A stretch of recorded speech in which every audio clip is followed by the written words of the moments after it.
السلام علیکم ورحمۃ اللہ وبرکاتہ۔ مزید ایسی ویڈیوز دیکھنے کے لیے ہمارے یوٹیوب چینل اسلامک تجدید کو سبسکرائب کریں، لائک کریں، شکریہ۔ گورنمنٹ آف انڈیا ایکٹ 1935، اس کے نتیجے میں پھر الیکشنز ہوئے سن 36 میں، اور پھر وزارتیں بنی اور پورے ہندوستان میں کانگریس کی وزارت۔ ہریجن میں مقالہ لکھا گاندھی نے اور اپنے ان وزیروں کو کہا، ہدایت کی کہ ابو بکر اور عمر کے ماڈل کو سامنے رکھنا۔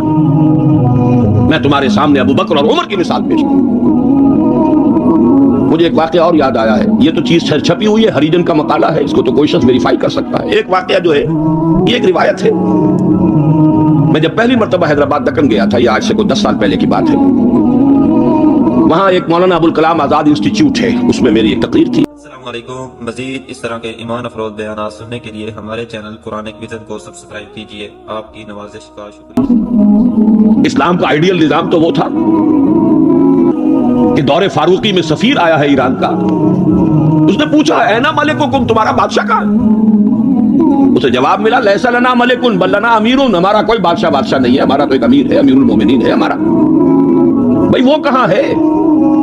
کوئی محل نظر نہیں آ رہا ہے چھوٹی سی بستی کے اندر۔ وہ ہمارے فاروق رہتا کہاں ہے جس کے نام سے تھرا رہے ہیں شہنشاہوں کے ایوان، لرزہ طاری ہے جس کے نام سے، رہتا کہاں؟ بتایا گیا کہ بیت المال کے کچھ اونٹ گم ہو گئے تھے، ہمارا وہ خلیفہ ان کو تلاش کرنے باہر گیا ہوا ہے۔ وہ کسی کو ساتھ لے کر گیا ہوگا کہ پہچان تو سکے، تو دیکھا کہ تھک گئے تھے حضرت عمر فاروق، صبح سے تلاش میں تھے، اونٹ نہیں ملے، تھک گئے، دھوپ تیز ہو گئی، تو ایک جھاڑی کے ذرا سائے میں استراحت فرما رہے ہیں، اپنا کوڑا اپنے سر کے نیچے رکھ کر۔ اس نے وہاں کھڑے ہو کر کہا، اے عمر، تم انصاف کرتے ہو لہذا تمہیں کوئی خوف نہیں۔ ہمارے بادشاہ ظلم کرتے ہیں، ان کی جان کانپتی رہتی ہے، اونچی اونچی فصیلوں کے پیچھے بھی وہ لرزتے رہتے ہیں، انہیں باڈی گارڈز کی ضرورت ہے، ان کے لیے تو طرح طرح کی حفاظتوں کا سامان۔ یہ تھا نظام جو محمد عربی نے دیا صلی اللہ علیہ وسلم۔ دور ملوکیت میں تو پھر وہی ایوان سجے، وہی محل بنے، وہی چہیتی بیویوں کے لیے کروڑوں روپے کے مقبرے تعمیر ہوئے، محل بنے، جا کر دیکھ لیجئے الحمرا، دیکھ لیجئے جا کر محل۔ اب وہ محل ہیں لا یرا الا مساکنہم، وہ مسکن اور محل نظر آ رہے ہیں، ان میں بسنے والوں کا نام و نشان مٹ گئے۔ لیکن یہ کہ دور بنو امیہ میں تو پھر بھی ابھی اس طرح کے محل نہیں بنے تھے، دور بنو عباس میں آ کر تو ملوکیت جو ہے اپنی پوری شدت کے ساتھ اور پوری تمام شان و شوکت کے ساتھ دوبارہ جو ہے ظاہر ہوئی۔ تو یہ اسلام کی تعلیم پر جو پردے پڑے ہیں، جو سرمایہ داری پھر آ گئی، جاگیرداری پھر آ گئی، بہانوں سے سود کو جائز کیا گیا، بیع مؤجل کے حوالے سے ہی سود کے لیے راستے کھول دیے گئے، یہ سارے جاگیریں دی جا رہی ہیں، یہ سارا کا سارا نظام آ گیا۔ ظاہر بات ہے جسے سعودی ماڈل درکار نہیں، جسے ایرانین ماڈل منظور نہیں، وہ اس ماڈل کو کیسے پسند کرے؟ ماڈل تو اگر چاہیے تو وہ تو خلافت راشدہ کا، اس کا کوئی عملی نمونہ دنیا میں آج نہیں۔ تو اقبال نے یہ کہا تھا کہ اگر ایسا ہو گیا، کاش کہ ایسا ہو جائے، تو ہمیں ایک موقع مل جائے گا کہ اسلام کی تعلیمات پر جو پردے دور ملوکیت میں پڑ گئے تھے انہیں ہٹا کر اسلام کے اصل رخ روشن دنیا کو دکھائیں۔ یہی بات قائد اعظم نے کہی تھی۔ ہمیں پاکستان اس لیے مطلوب ہے کہ عہد حاضر میں اسلام کے اصول حریت و اخوت و مساوات کا ایک نمونہ دنیا کے سامنے پیش کر سکے۔ یہ بات دوسری ہے، 45 برس بیت گئے شمسی حساب سے، اور 46.5 برس بیت چکے ہیں قمری حساب سے، ابھی تو کہیں وہ مساوات اور حریت اور اخوت کہیں نظر نہیں آ رہی۔ وہ تو ایک قوم بھی کئی قومیتوں میں بٹ گئی، لسانی اور علاقائی اور صوبائی عصبیتوں کا دورہ ہے۔ ڈھونڈ اب اس کو چراغ رخ زیبا لے کر، وہ ایک قوم جو ہندوؤں کے مقابلے میں ایک قوم بن گئی تھی، اب تو وہ تحلیل ہو چکی، اس کا کوئی وجود ہی نہیں۔ میں بہرحال اس مرثیے پر زیادہ مقصد نہیں کرنا چاہتا، اس وقت عرض یہ کرنا ہے آج کے انسان کی اصل ضرورت ایک ماڈل۔ زبانی کلامی بات کوئی قبول نہیں کرے گا، خلافت راشدہ کی مدح کریں گے، وہ کہیں گے پدرم سلطان گود، تو راجے تم کیا، اپنی شکل دیکھو، تم کیا، تم تو ہم سے بدتر ہو، تمہارے ہاں ڈسکریمنیشن، سید زیادہ تو سید زیادہ ہے ہی ہے، اونچائی ہے، اخلاق کا کتنا ہی پست ہو، اور یہ مسلی یہ تو ہے ہی نیچ، چاہے اخلاق اور کردار میں کتنا ہی اونچا ہو جائے، یوں تو سید بھی ہو، مرزا بھی ہو، افغان بھی ہو، تم سبھی کچھ ہو، بتاؤ تو مسلمان بھی ہو، تمہارا تمدن، تمہاری تہذیب، تمہارا نظام بدترین نظام۔ بڑے پیارے اشعار کہے علامہ اقبال نے، کہلوائے تو ہے ابلیس کی زبان سے، اصل میں اس کے پردے میں پیغام اپنا دیا ہے، اور ان کی یہ نظم جو ہے ابلیس کی مجلس شورا ان کے انتقال کے بعد چھپی ہے، یہ آخری دور ہے ان کا۔ اس لیے میں کہا کرتا ہوں کہ اقبال کا پیغام اگر دیکھنا ہو امت مسلمہ کے نام تو یہ نظم جو ہے ابلیس کی مجلس شورا، یہ ان کا آخری پیغام۔ یہ ظاہر بات ہے کہ وہ کوئی نبی تو نہیں تھے معاذ اللہ، عام انسان تھے، ذہنی ارتقاء کے مختلف مراحل سے گزرے ہیں، تو ان کا ارتقاء جہاں تک ہوا ہے اس کی آخری صورت جو ہے وہ نظم ہے کہ جو ارمغان حجاز میں شامل ہے۔ جانتا ہوں میں یہ امت حامل قرآن نہیں ہے، وہی سرمایہ داری بندہ مومن کا دین۔ جانتا ہوں میں کہ مشرق کی اندھیری رات میں بے ید بیضا ہے پیران حرم کی آستی۔ عصر حاضر کے تقاضاؤں سے ہے لیکن یہ خوف، یہ ابلیس کہہ رہا ہے، عصر حاضر کے تقاضاؤں سے ہے لیکن یہ خوف، ہو نہ جائے آشکارا شرع پیغمبر کہیں۔ الحذر، آئین پیغمبر سے 100 بار الحذر۔ حافظ ناموس زن، یہ ہے معاشرت، مرد آزما مرد آفری۔ موت کا پیغام ہر نوع غلامی کے لیے، نہ کوئی فخور و خاکہ نہ گدائے رہنشی۔ کرتا ہے دولت کو ہر آلودگی سے پاک و صاف، منعموں کو مال و دولت کا بناتا ہے امین۔ اس سے بڑھ کر اور کیا فکر و عمل کا انقلاب، بادشاہوں کی نہیں اللہ کی ہے یہ زمین، یہ ہے انقلاب۔ چشم عالم سے رہے پوشیدہ یہ آئیں تو خوب، ابلیس کہہ رہا ہے نا، چشم عالم سے رہے پوشیدہ یہ آئیں تو خوب، یہ غنیمت ہے کہ خود مومن ہے محروم یقین۔ یہ ماڈل آج کے انسان کی اصل ضرورت ہے۔ اب میں آپ کو بتاتا ہوں نبی اکرم صلی اللہ علیہ وسلم نے یہ ماڈل دیا کہ نہیں دیا؟ حضور صلی اللہ علیہ وسلم کا یہ ماڈل آج دنیا کا ہر باشعور انسان یہ ماننے پر مجبور ہے کہ آئیڈیل ماڈل، بدترین دشمنوں نے اقرار کیا۔ ایم این رائے 1920 میں لیکچر دیا اس نے، ہسٹوریکل رول آف اسلام، لاہور میں دیا، وہ کتاب اب بھی بھارت میں چھپتی ہے۔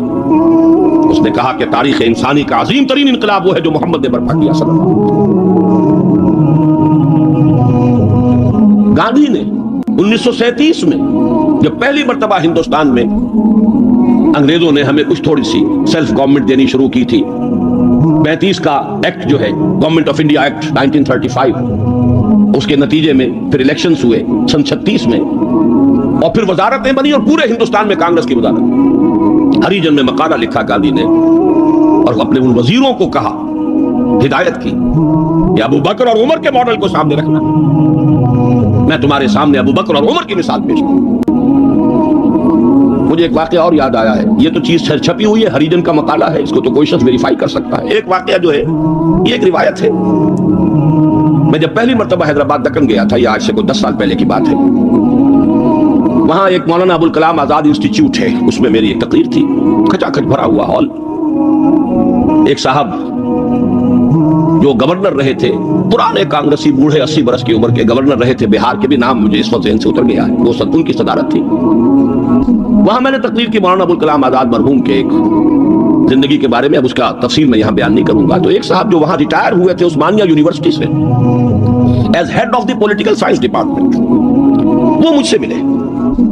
انہوں نے ایک تو مجھے یہ کہا کہ آج تک ابوالکلام کے بارے میں اگرچہ میں نے 20 لوگوں کو پی ایچ ڈی کرا دی ہے مولانا ابوالکلام آزاد کی زندگی اور ان کے خیالات، افکار، نظریات، ان پر 20 کو میں نے پی ایچ ڈی کرائی ہے اپنی نگرانی میں، لیکن اتنا کلیئر کانسیپٹ میرے سامنے ابوالکلام کا آج تک نہیں تھا۔ اور وہ 2 جملے میں بیان کر دیتا ہوں۔ میں نے یہ کہا کہ ابوالکلام کی زندگی کے 2 دور تھے، 1912 سے لے کر کا اور 1920 تک کا ابوالکلام، یہ تسلسل تھا تحریک شہیدین کا، سید احمد بریلوی رحمت اللہ علیہ اور شاہ اسماعیل شہید رحمہ اللہ، ان کی جو تحریک جہاد تھی اس کا معنوی تسلسل ہے ابوالکلام، الہلال اور البلاغ والا ابوالکلام۔ لیکن پھر 1920 میں اس نے ہمت ہار دی، ماحول سے تعاون نہیں ملا، مخالفت ہوئی علماء کی طرف سے، اس کھاتے کو بند کر کے حزب اللہ کا کھاتا، حکومت الہیہ کے قیام کی جد و جہد، یہ چیپٹر کلوز کیا ابوالکلام۔ 1920 سے لے کر اور پھر 1958 تک، اپنے انتقال تک کا یہ جو دور ہے ابوالکلام کا، یہ ہے 1857 کی جنگ آزادی کا تسلسل۔ اگر آپ کے ذہن میں اپنی پچھلی صدی کی یہ 2 تحریکیں ہوں، 1930 کی جو تحریک تھی، 1830 کی، 1826 سے لے کر 1831 میں پھر شہادت ہوئی ہے بالا کوٹ میں، یہ جو تحریک تھی اس کا تسلسل ہے الہلال اور البلاغ والا ابو الکلام۔ 1857 میں جنگ آزادی تھی، انگریز کے خلاف بغاوت، اسے غدر کہتے تھے، اب جنگ آزادی کہتے ہیں۔ انگریزی دور میں ہم نے جب تاریخ پڑھی تھی تو وہ غدر کے نام سے تھی، اس میں ہندو اور مسلمان دونوں شریک تھے، متحدہ جدوجہد تھی انگریز سے نجات پانے کی۔ تو ابو الکلام کی 1920 کے بعد سے لے کر باقی زندگی جو ہے وہ در حقیقت مانوی تسلسل ہے اس جنگ آزادی کا جو 1857 میں لڑی گئی اور ناکام ہو گئی۔ ناکام تو وہ بھی ہو گئی، تحریک شہیدین بھی ناکام، 1857 کی جنگ آزادی بھی ہو گئی۔ بہرحال انہوں نے ایک بات تو یہ بتائی، اور مجھے اصل میں جو یاد آیا تھا معاملہ وہ ان کے ایک اور قول کا تھا۔ 1917 میں وہ کہتے ہیں کہ میں علی گڑھ میں پڑھتا تھا، اس وقت تک وہ صرف ایک کالج تھا، ابھی یونیورسٹی نہیں بنا تھا، اور ہاسٹل میں رہتا تھا۔ تو ایک روز شور مچ گیا، گاندھی جی آئے، گاندھی جی آئے، گاندھی جی آئے۔ گاندھی ابھی نئے نئے آئے تھے ساؤتھ افریقہ سے، اور وہ گویا کہ انڈیا کے پولیٹیکل ہورائزن پر ابھی وہ ایک رائزنگ سن کی حیثیت سے تھے۔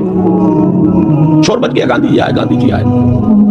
خیر وہ ہم نے ان کو گھیر لیا، کہا کچھ خطاب کیجیے۔ ان کا خطاب نہیں، میں تو صرف دیکھنے آیا تھا، اور وہ گیا تھا، پہلے حاضری دی تھی سر سید کے قبر پر۔ پھر اس نے کہا میں آپ لوگوں کو ایک تو خوشخبری دیتا ہوں، آپ کے کالج کے یونیورسٹی بننے کا فیصلہ ہو گیا ہے، چارٹر آپ کی یونیورسٹی کا منظور ہو گیا ہے، آپ کو معلوم نہیں ہوگا، میں آپ کو خوشخبری دے رہا ہوں۔ لیکن ایک بات میں آپ سے اور کہتا ہوں، لوگ ہم خوش ہو گئے، اگر آپ کا کالج یا آپ کی یونیورسٹی ایک عمر پیدا کر دے تو بہت بڑا احسان ہوگا نو انسان، لیکن مجھے یقین ہے آپ عمر پیدا نہیں کر سکتے، اس لیے کہ میں آپ کے ہاسٹلوں میں چکر لگا چکا ہوں، وہاں قالین بچھے ہوئے ہیں، وہاں عیش اور آسائش کے سامان ہیں، اس ماحول میں عمر پروان نہیں چڑھتا۔ میں یہ سمجھتا ہوں کہ علامہ اقبال نے جو اشعار لکھے ہیں شاید یہ واقعہ ہی ہو کہ جو اس کی تحریک بنا ہو۔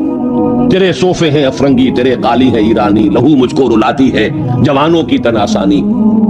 تو معلوم ہوا کہ یہ عمر کا وہ مقام گاندھی کی نگاہ میں تھا، اور پھر سن 1937 میں 20 برس بعد وزیروں کو کہا ہے کہ ابو بکر اور عمر کو اپنے سامنے ماڈل کی حیثیت سے رکھو۔ ایچ جی ویلز نے کہا ہے اگرچہ حضور کی ذاتی زندگی پر، خاص طور پر ازدواجی زندگی پر بڑے رقیق حملے کیے، لیکن پھر اس نے جب حجۃ الوداع کے ذکر پر آتا ہے concise history of the world میں، اس کا پرانا آپ کو کوئی ایڈیشن تلاش کرنا ہوگا، نئے ایڈیشن میں سے یہ پیسیجز نکال دیے ہیں نئے ایڈیٹرز نے، لیکن یہاں کی یونیورسٹی سے میں نے نکلوا کر ایک دفعہ ویریفائی کیا تھا، کیونکہ مجھے تو بہت پرانے یہ الفاظ یاد تھے، لیکن پھر میں نے انہیں تازہ کیا کراچی یونیورسٹی کی لائبریری سے۔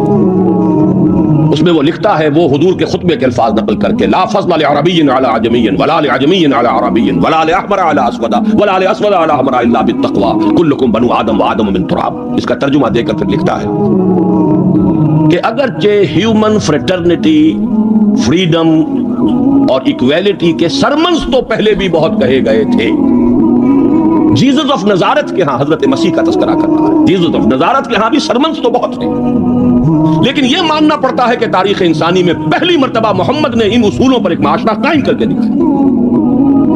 اس سے بڑا ٹریبیوٹ کیا ہوگا؟ اور دشمن ہے، ذاتی اعتبار سے حملے کر رہا ہے، رقیق حملے کر رہا ہے، استہزاء کر رہا ہے یہ تعدد ازدواج کا، لیکن یہ بات ماننے پر مجبور ہے کہ انسانی تاریخ میں پہلی مرتبہ انسان کی حریت، اخوت اور مساوات کے اصولوں پر مبنی ایک نظام قائم کیا محمد صلی اللہ علیہ وسلم۔ اور نوٹ کیجئے یہی 3 الفاظ قائد اعظم نے استعمال کیے تھے۔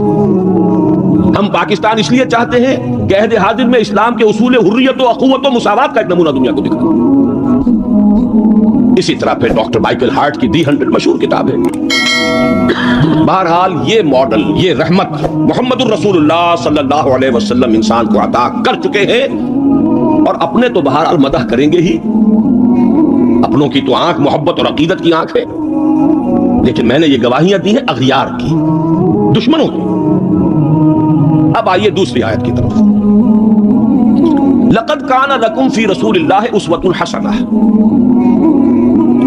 یہاں خطاب ہو رہا ہے تمہارے لیے اللہ کے رسول کی زندگی میں، اللہ کے رسول کی شخصیت میں ایک عمدہ نمونہ ہے۔ پہلے تو غور کیجئے لکم سے مراد کیا ہے؟ یہاں خطاب مسلمانوں سے ہے، یہاں پوری نوع انسانی سے نہیں ہے، یہ فرق ہے، نوٹ کر لیجئے۔ پہلی آیت کے مقابلے میں خطاب کا رخ اس آیت میں یہ محدود ہے، مسلمانوں کی طرف خطاب، اے مسلمانوں تمہارے لیے رسول کی شخصیت میں ایک عمدہ نمونہ ہے۔ آپ کہیں گے کس دلیل سے یہ کہہ رہے ہیں؟ اسی آیت کا جو دوسرا ٹکڑا ہے وہ عام طور پر پڑھا نہیں جاتا. لقد كان لكم في رسول الله اسوة حسنة لمن كان يرجو الله واليوم الآخر وذكر الله كثيرا. اس شخص کے لیے اسوہ ہے حضور کی زندگی اور شخصیت جو 3 شرطیں پوری کرے. جیسے کہ قرآن مجید خود اپنے بارے میں کہتا ہے هدى للناس شهر رمضان الذي انزل فيه القرآن هدى للناس وبينات من الهدى والفرقان. لیکن سورہ بقرہ ہی کے شروع میں کہتا ہے هدى للمتقین. ستیارت پرکاش کے مصنف نے سوامی دیانند سرسوتی نے تو اعتراض کیا تھا اس پر. 14واں باب بدنام زمانہ 14واں باب یاد ہوگا. اس کا حل کیا ہے اس اشکال کا؟ قرآن اپنی جگہ ہدایت ہے پوری نوع انسانی کے لیے تا قیام قیامت، لیکن اس سے استفادہ وہی کرے گا جس میں استفادے کی پیاس اور طلب. پیاس ہی نہیں، بہترین مشروب رکھ دیجئے پیے گا نہیں انسان. بھوک نہیں، بیماری کی وجہ سے ذائقہ منہ کا خراب ہے. آپ نے دیکھا ہوگا ماؤں کو بیچاریاں بچوں کی کیسی کیسی خوش آمدیں کرتی ہیں، بیٹے کچھ کھا لو، یہ کھا لو، وہ کھا لو، یہ، لیکن اس کا منہ کا ذائقہ بگڑا ہوا کچھ نہیں کھاتا. بھوک مری ہوئی ہے کچھ نہیں کھاتا. تو جس میں ہدایت کی طلب نہیں ہوگی قرآن اس کو ہدایت نہیں دے گا. اپنی جگہ هدى للناس استفادے کے لیے شرط ہے، پیاس ہو طلب ہو تب. اسی طرح حضور کی زندگی اسوہ کاملہ اپنی جگہ مکمل ہر اعتبار سے، لیکن اس سے استفادہ کرنے کے لیے 3 شرطیں ہیں. لقد كان لكم في رسول الله اسوة حسنة لمن كان يرجو الله واليوم الآخر وذكر الله كثيرا. اس کے لیے اسوہ ہے کہ جو اللہ سے ملاقات کا امیدوار ہے، یوم آخرت پر یقین رکھتا ہے، حساب کتاب کا یقین ہے، اور اللہ کا ذکر کرتا ہو کثرت کے ساتھ، اس کے لیے اسوہ. بہت اہم ہے یہ نقطہ جو عام طور پر اس آیت کا دوسرا ٹکڑا جو ہے وہ سنایا ہی نہیں جاتا. لقد كان لكم في رسول الله اسوة حسنة لمن كان يرجو الله واليوم الآخر وذكر الله كثيرا. اللهم ربنا اجعلنا منهم، اے اللہ ہمیں ان لوگوں میں شامل فرما جو ان 3 شرطوں کو پورا کر کے اور محمد الرسول اللہ صلی اللہ علیہ وسلم کی اسوہ حسنہ سے استفادہ کر سکے. اب نوٹ کیجئے حضور کا یہ اسوہ نمونہ کس کس پہلو سے. اس میں بھی ذرا 3 مراحل آئیں گے. سب سے پہلے یہ کہ ایک فرد کی حیثیت سے اسوہ کاملہ، خاص طور پر میرے نزدیک تو یہ سیرت النبی کا اعجاز ہے، معجزہ ہے. اگرچہ حضور کا سب سے بڑا معجزہ قرآن ہے، لیکن خود اپنی جگہ پر سیرت النبی معجزہ ہے. کس معنی میں؟ انسان کی جتنی حیثیتوں کا آپ تصور کر سکتے ہیں ان تمام حیثیتوں میں اسوہ موجود ہے محمد الرسول اللہ صلی اللہ علیہ وسلم. باپ کی حیثیت سے اسوہ موجود. حضرت مسیح کی زندگی میں تو نہیں، انہوں نے شادی نہیں کی. شوہر کی حیثیت سے اسوہ موجود. خسر کی حیثیت سے اسوہ موجود. حضرت علی کے خسر ہے کہ نہیں؟ حضرت عثمان کے خسر ہے یا نہیں؟ داماد کی حیثیت سے اسوہ موجود. حضرت ابوبکر حضرت عمر کے داماد ہے کہ نہیں؟ پھر ذرا غور کیجئے، داعی کی حیثیت سے اسوہ، مبلغ کی حیثیت سے اسوہ، معلم کی حیثیت سے اسوہ، مربی اور مزکی کی حیثیت سے اسوہ، امام مسجد کے اعتبار سے اسوہ، خطیب مسجد کے اعتبار سے اسوہ، پھر میدان جنگ میں سپہ سالار کی حیثیت سے اسوہ، قاضی القضات کی حیثیت سے اسوہ، اور صدر مملکت کی حیثیت سے اسوہ. کون سی زندگی کا گوشہ ہے؟ اتنی گمبھیر زندگی کا واقعہ یہ ہے کہ کوئی اور دنیا میں مثال آپ نہیں دے سکتے.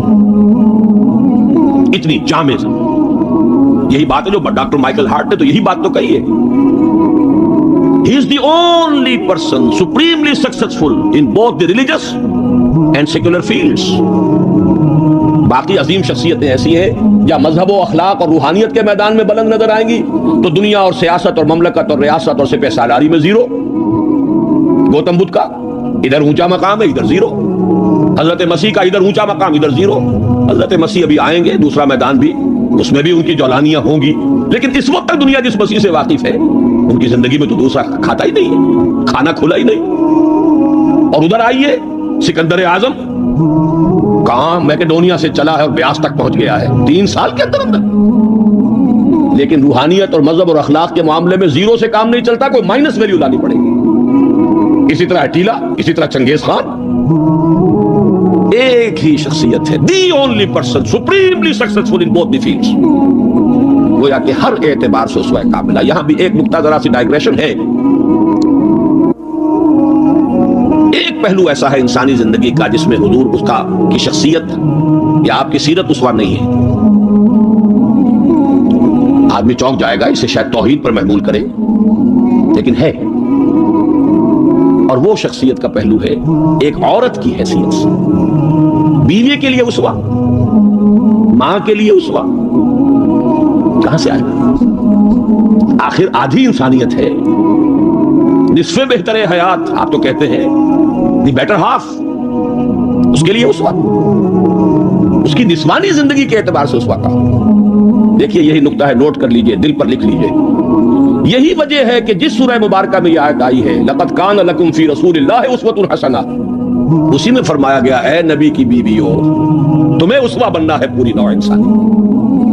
یا نساء النبی لستن کاحد من النساء, اے نبی کی بیویوں تم عام عورتوں کے مانند نہیں. نبی کی زندگی میں جو خلا ہے, اس لیے کہ وہ مرد ہے, اسوہ کے اعتبار سے جو خلا رہ گیا ہے اسے تمہیں پر کرنا ہے. انما یرید اللہ لیذھب عنکم الرجس اہل البیت ویطہرکم تطہیرا.